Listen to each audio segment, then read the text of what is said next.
वज़ीर आला सिंध सैयद मुराद अली शाह ने कहा कि पुरअमन धरनों के खिलाफ नहीं, धरनों से लोगों को तकलीफ हुई है। लोगों को तकलीफ होगी तो दूर करना हमारी जिम्मेदारी बनती है। धरनों के खिलाफ कार्रवाई करने जा रहे हैं, कुछ लोग नाराज होंगे। सैयद मुराद अली शाह ने ठट्टा में प्रेस कॉन्फ्रेंस के दौरान कहा कि पारा चनार वाक़े पर हम सब गमज़दा हैं।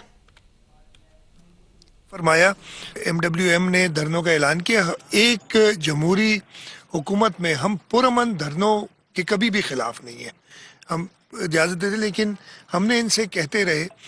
शुरू में वो एक ही जगह पे धरना था, रोड खुले हुए थे, लेकिन आहिस्ता आहिस्ता उन्होंने रोड बनने शुरू किए। और आपने बिल्कुल सही फरमाया कि लोगों को तकलीफ हुई।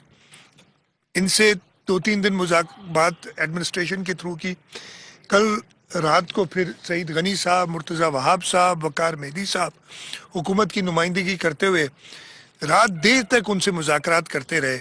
उन्हें यही कहा कि आप सारे धरने ख़त्म करें। ये भी कहा गया कि एक जगह पे आप लोगों को तकलीफ दिए बगैर धरना दें। हम खुद आपके साथ इस गम में शरीक हैं और हम चाहते हैं कि इसका जल्द से जल्द हल उधर ही होना है, पारा चनार में, खुरम एजेंसी में। तो लेकिन उन्होंने हाँ ना करते रहे। उन्होंने कहा सुबह तक हम ख़त्म कर देंगे। हमने सुबह तक इंतज़ार किया।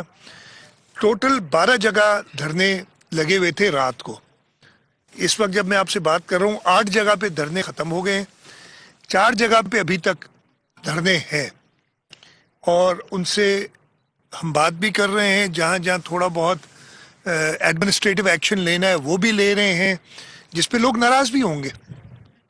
लेकिन हमें एज गवर्नमेंट ये देखना है कि हम लोगों की तकलीफ, जैसे मैंने कहा कि उस जो उधर वाक़यात हुए हैं, और ये आज के नहीं है, 2.5-3 महीने हो गए इस बात को, उसका ये हल नहीं है कि आप और लोगों को तकलीफ में डालें। मैं यही दरख्वास्त करता रहा सबसे, जिस पे बहुत एडवर्स किस्म के उनकी तरफ से बातें भी आई। ठीक है, उनका दिल दुखा हुआ है, मैं कभी उनकी ऐसी बात का बुरा नहीं मनाता, लेकिन लोगों को तकलीफ हो तो वो हमारी जिम्मेदारी हुकूमत की बनती है कि उस तकलीफ को दूर करें। इंशाल्लाह बाकी जो 4 जगह अभी कुछ लोग हैं उनको भी हम उनसे बातचीत करके, और जैसे मैंने कहा कुछ एडमिनिस्ट्रेटिव एक्शन की ज़रूरत भी करके वो ख़त्म कर